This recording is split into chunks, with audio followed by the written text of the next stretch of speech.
Now, Western Sydney is the epicentre of some of the most exciting infrastructure projects in Australia, and this next one is no exception. It's the one that might have been mentioned during that panel, some competitive tension perhaps. This panel is titled From Bushland to Benchmark, Building the World's Newest Airport at Badgerys Creek. And for our interview, I'd like to invite the editor of The Australian, John Lehmann, to the stage. John will be having a quick chat after a short presentation that we're going to hear first from Graham Millett, who's the Chief Executive Officer of the Western Sydney Airport. Please make them welcome.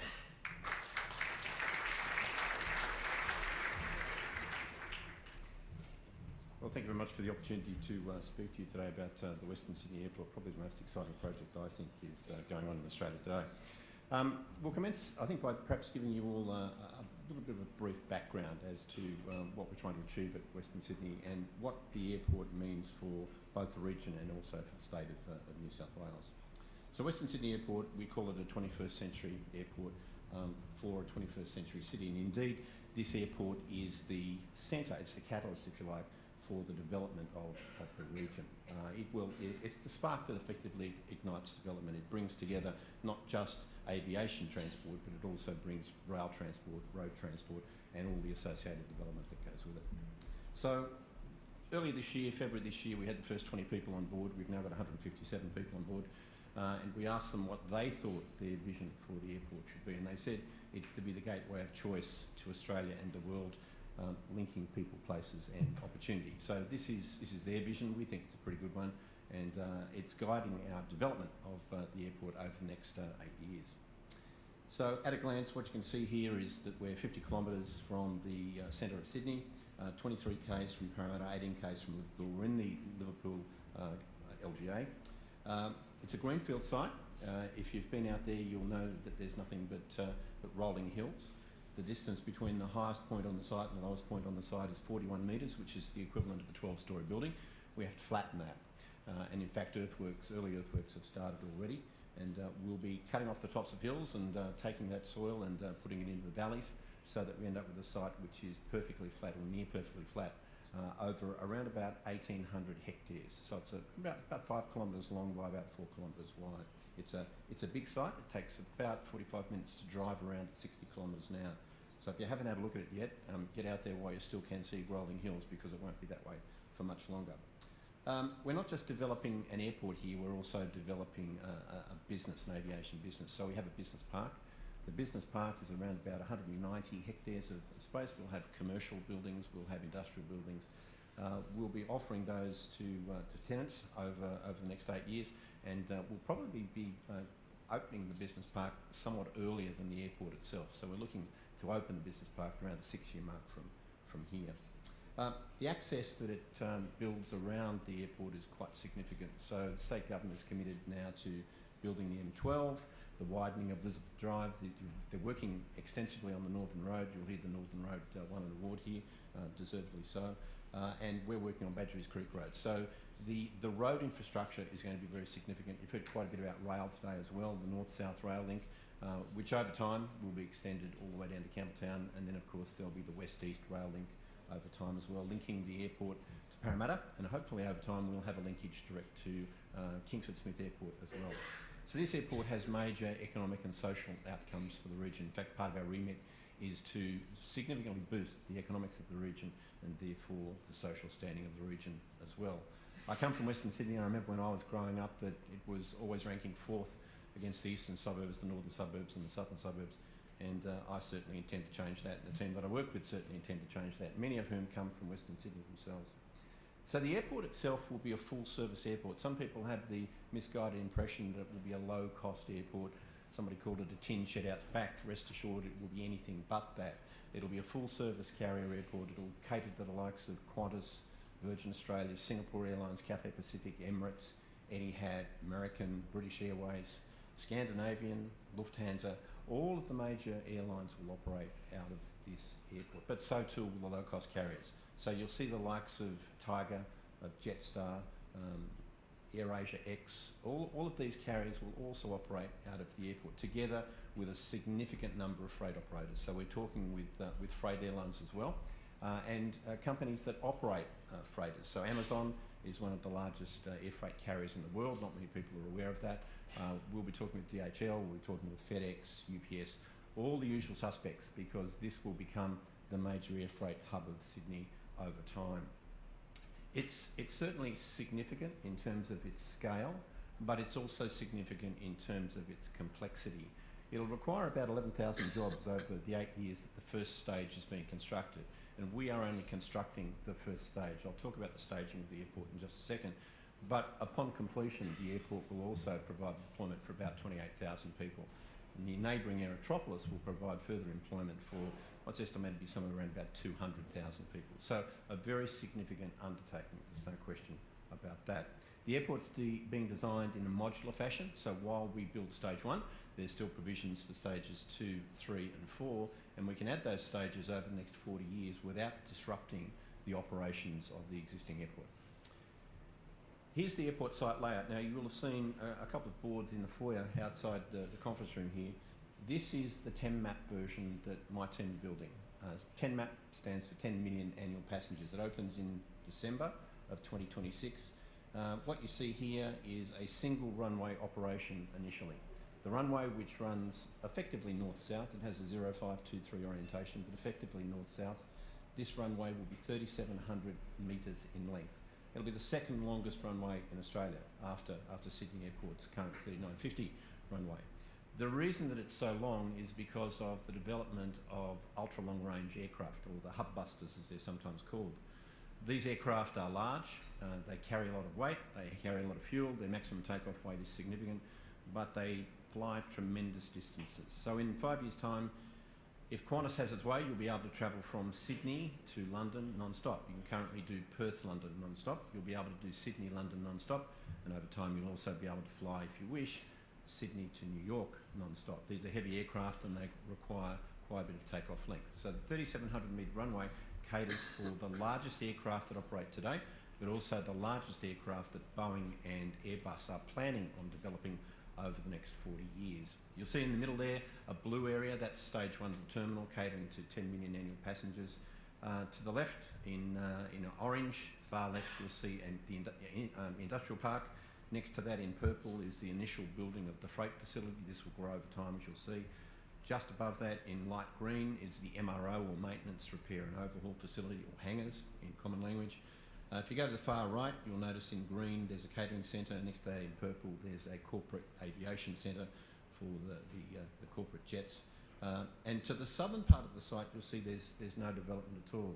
It remains pretty much undeveloped, and that's to cater for ultimately what will be stage 4 of the airport. This is an 82 map airport. By comparison, Sydney Airport last year processed about 43 map. JFK in the United States processed about 80 map. This airport will process at stage 4, 82 map. Now it goes through development stages. We start with 10, we build to 15 after about 10, 12 years. After that we build another to go to 37 map, and then finally this 82 map. And you'll notice that there's a second runway to the south. Again, it's 3,700 metres, it's parallel. This will be Sydney's major airport in about 40 years' time. So come 2060, 2065, you'll find that there'll be around about 80 million, 85 million people a year flying into and out of this airport, together with a very significant growth in freight. You'll see there the lower left in purple, the freight area. Above that, the MRO area has grown quite considerably as well.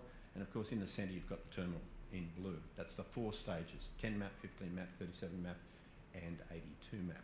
Around that, you've got about 130 contact gates, and there'll be about 40 non-contact gates for the low-cost carriers. And now you see the bottom side of the site is fully developed with rapid exit taxiways, the aprons, to match what's happened in the northern part of the site. So a very, very significant piece of infrastructure, and incredibly complicated as well. The reason it's complicated is because it takes 8 years to build, and the technology over that 8 years will shift very significantly. So at the moment we're talking to R&D companies that are looking at devices that we can only imagine what they can do. This airport will be the first airport in Australia to be fully 5G. So we're planning it to be 5G, but fully upgradable to whatever comes after that, presumably 6G. And 5G opens a raft of possibilities that you simply can't do with the current technology of 4G. We're planning on having contactless passenger processing. So this means that you will effectively be able to walk through with your baggage, your hand baggage, and not be what I'd call, in inverted commas, assaulted by very well-meaning people who are checking you and your bags for undesirables. This is something that is being trialled overseas at the moment, but probably won't be introduced for a number of years yet. But we'd like to be one of the first, if not the first in Australia, to have that contactless type of passenger facilitation. It's also been planned as a destination. So it's not just to satisfy people who are flying into and out of this airport, or the people who are visiting those departures and arrivals, but it's also meant to cater to local residents as well. So it will be designed in such a way that it is a destination for local residents, and it will be a design that local residents can be proud of. In fact, next year we'll be announcing that we'll be going out looking for the best that Australian architectural firms, international architectural firms, and in fact architectural faculties have to offer us in terms of design for this terminal, not just for stage 1, but for stages 2, 3 and also 4. So we've started, the early earthworks are underway. You might have seen on television that the Prime Minister was kind enough to turn the first sod of soil a few weeks ago. The early earthworks on the bottom right hand side of the site, if I just go back, bottom right hand side of the site, they're underway now. CPP Lend-Lease are undertaking that work. That's about 6% of the site. That will move about 2 million cubic metres of earth, but the overall site will require 22 million cubic metres of earth to be moved, one of the largest earth moving projects in Australia's history.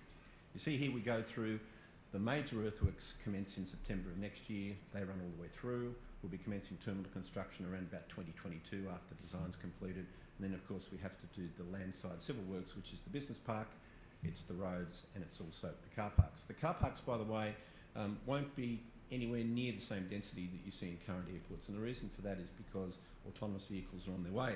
And so we're planning for autonomous vehicles. We're planning for the airport to take advantage of the 5G I mentioned earlier, and to use extensively artificial intelligence, robotics, mechatronics, biometrics, and of course a range of technologies that are only just starting to creep onto common usage. So they're the main points of the airport that I just wanted to express to you. Don't underestimate the scale, don't underestimate the complexity that we're facing in building this airport. It's fundamental to the development of the region. Without it, yes, there'll still be development, but it will be very slow. With it, you'll find it accompanying it will be all of the sorts of infrastructure that are so vital for a region's overall development. Because this region does grow from a catchment area of about 2 million for us to a catchment area of about 3 million over a period of about 15 to 20 years. And that's about 4.5% compound rate per year in terms of population growth. Very significant indeed. So John, you and I are going to have a chat. Very good. Thank you, Graham.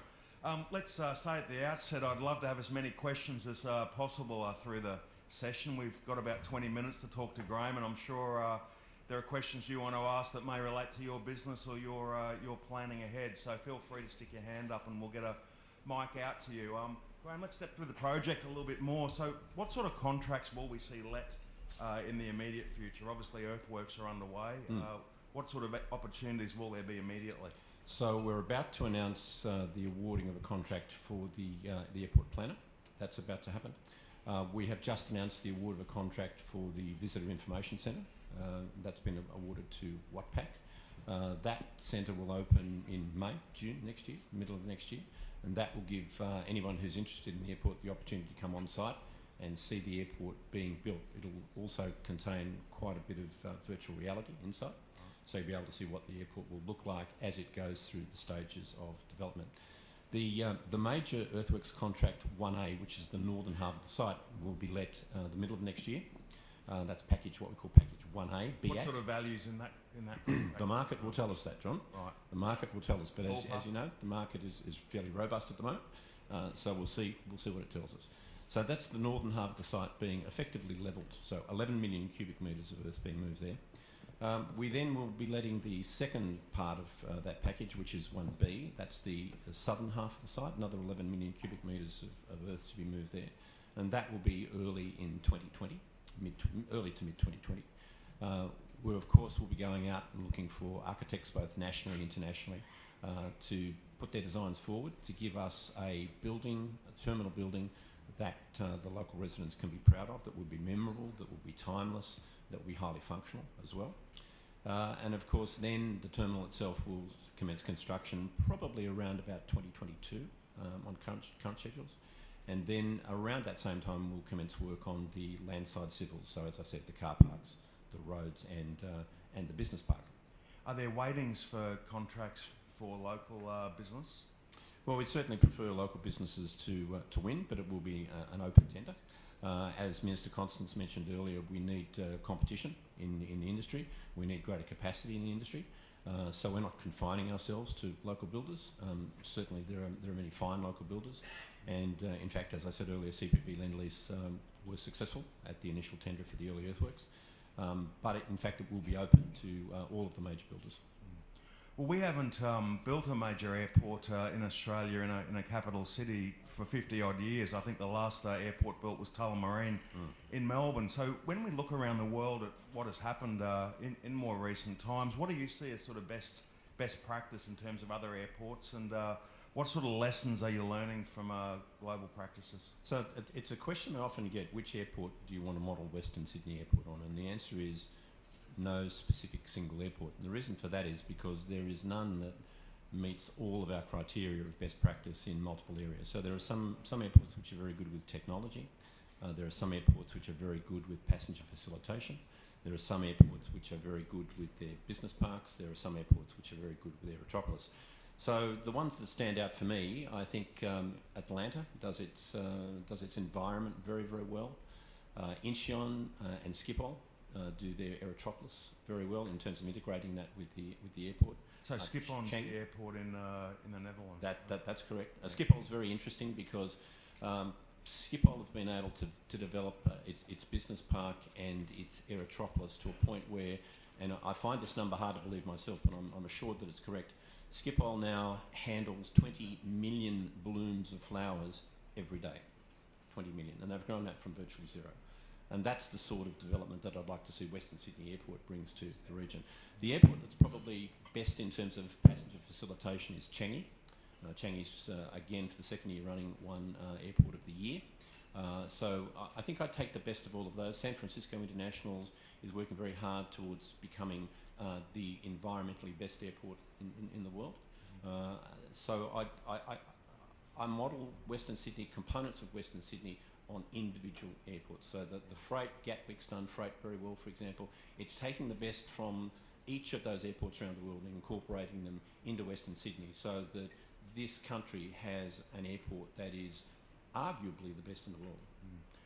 When you mentioned fresh flowers there, and I know from discussions with the people at Sydney at Mascot that fresh flowers, I think, is one of the biggest exports out of that airport on a daily basis. But what other types of exports can we see? And I guess that leads to the question of what sort of businesses are we looking to encourage to be near the airport to really build out this Aerotropolis sort of idea? I mean, I know Western Sydney jobs, we don't just want any old jobs, we want the best and smartest jobs of the future. So I'm thinking things like biotech, are there opportunities for medicine, people flying into facilities, things like that? But what do you see emerging?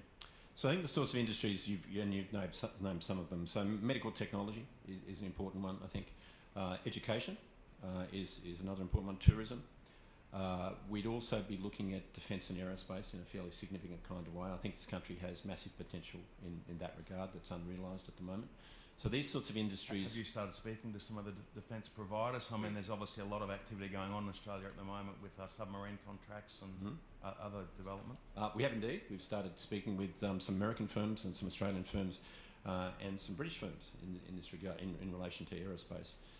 With the idea of them being located near Western Sydney? Either near the Western Sydney Airport or on the Western Sydney Airport, as the case may be. So these industries create high-value, white-collar jobs, often called the jobs of the future, if you like.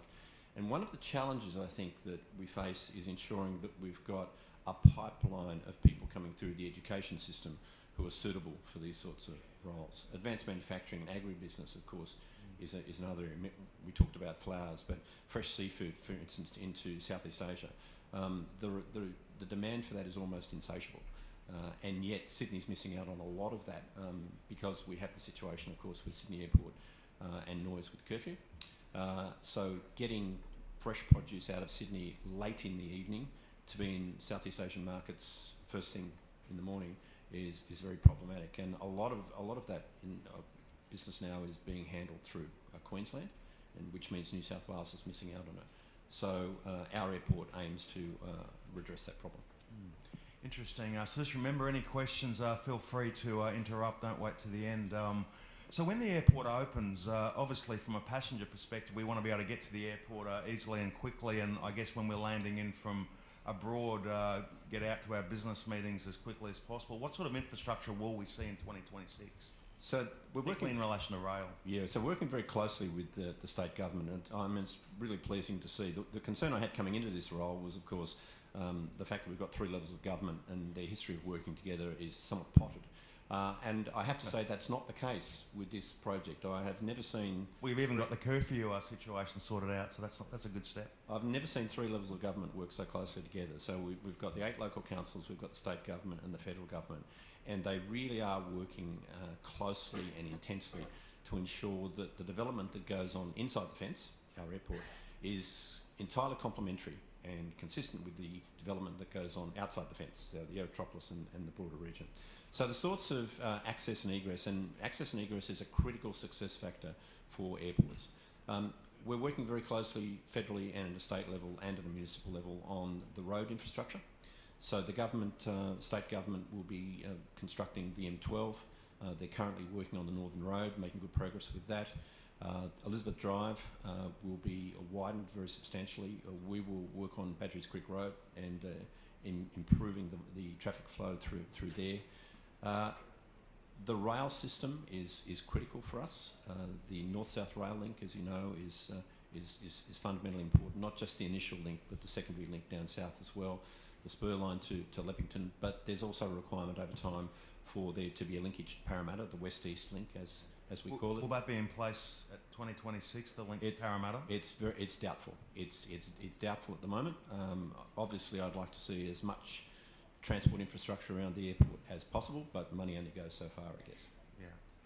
But I mean, money's got to be spent at some point, I guess, to make these things work. So it's a question of timing, I guess. And what about links back to Sydney CBD? What sort of time frame are we sort of looking for that to be in place? And also, when we think of that journey, I mean, if you land at the airport, what's a reasonable goal and what time it should take to get down to the CBD? There's a general rule internationally that it shouldn't take any more than an hour, and ideally no more than 45 minutes to reach the city. So if any of you have been to Hong Kong, you know that the Hong Kong Express will get you into the city in around about 31 minutes, and minimum stops Tsing Yi and then through to Kowloon onto Central. So a minimum stops is ideal for us. But of course, there's the economics of having stops where you pick up passengers as well. So the rail is not just to service the airport, it has to service the broader region. So ideally, you'd want to keep travel times between Western Sydney Airport and the city itself in that 45-minute to 60-minute range and no more. And to Parramatta? To Parramatta, we'd be looking at a trip of probably 25 minutes ideally. Right. But with a train that's been designed and constructed to accommodate rail travellers, not just local residents, but rail travellers. Aircraft travellers, which means baggage. So the current system that Sydney Airport faces is that it's part of the standard suburban rail link, and getting your bags on board during peak hours can be very difficult because, of course, it's the normal peak hour for the rail system. Sure. We've got a question over here. We'll get a microphone out there. Hi Graham, Louise Waterhouse. I'm very interested in your comments about inside and outside the fence and obviously opportunities to make this airport work, and you talked about agribusiness, and I see that as a really huge opportunity and one that we are ignoring at the moment because of the huge demand in Asia. But most particularly is the connectivity to the airport, and you know the airport doesn't have a lot of connectivity around it to the outside of the fence. So you talk about the Northern Road.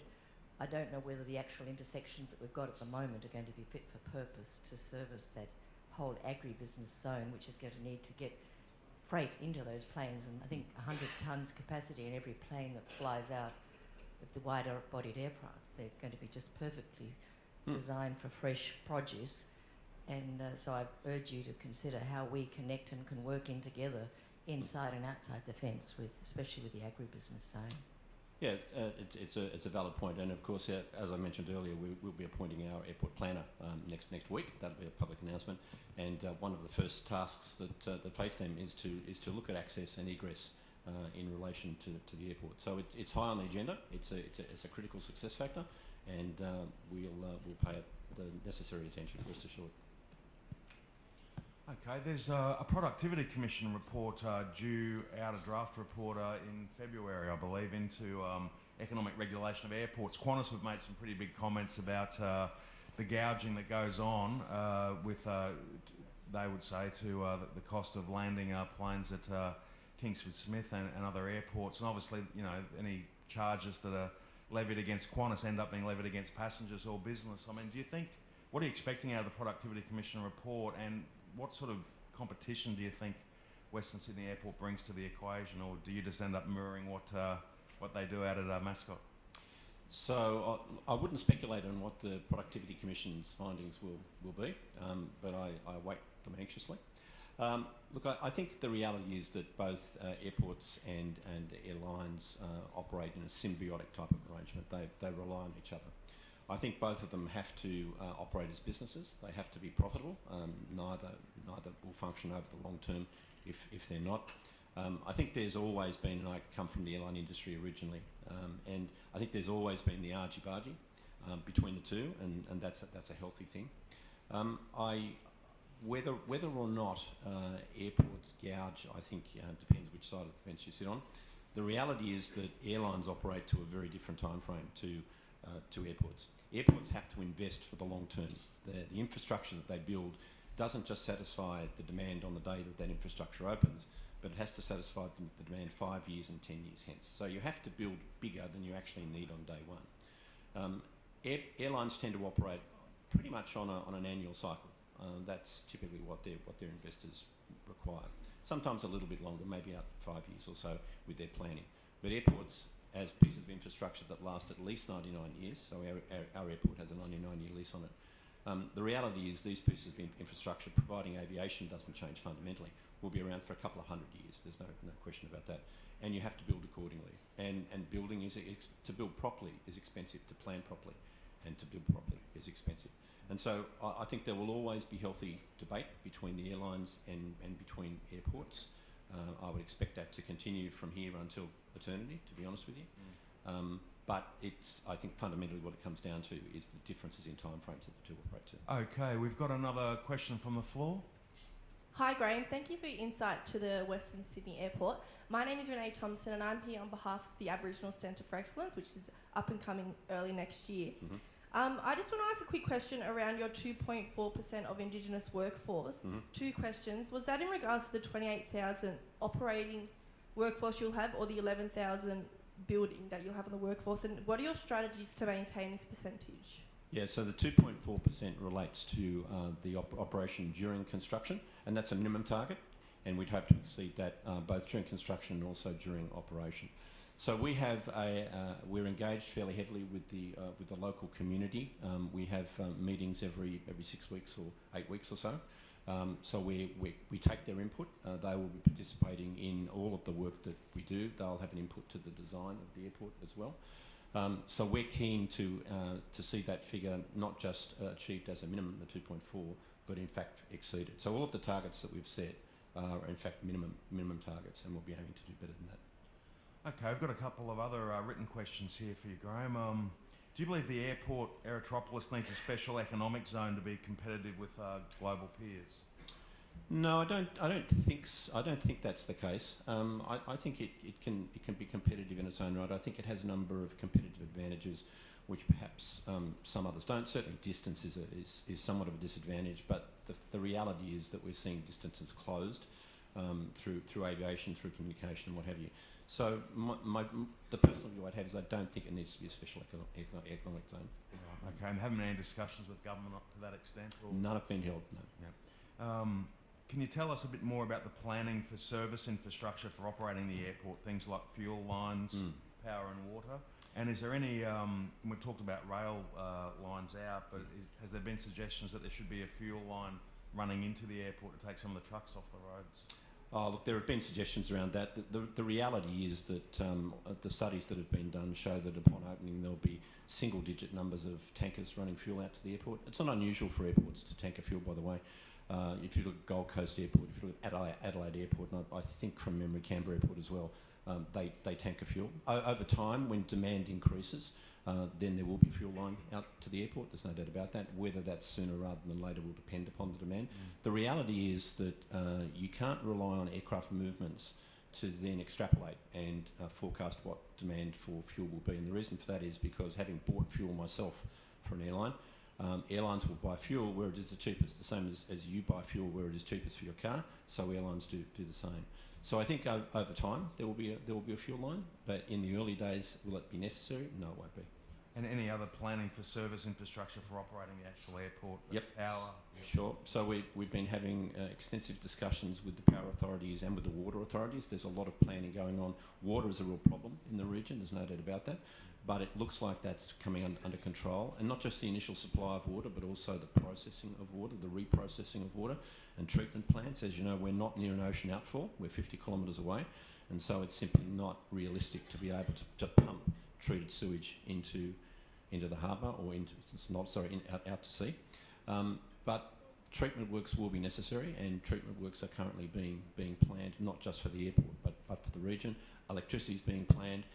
I think the one thing we still have to get under control is the telecommunications side of things, and there are meetings going on over the next few weeks to ensure that not only do we have 5G inside the airport, but that we have 5G outside the airport as well. So this will be one of the first regions in Australia, I think, that embraces 5G in a significant kind of way.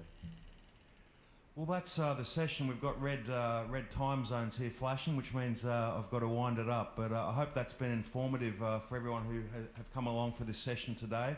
And best of luck, Graham, with the project. This really is a once-in-a-century opportunity to deliver something which will shape the future of a very, very fast-growing region. So we've got to get it right. So all the best. Thanks, Tom.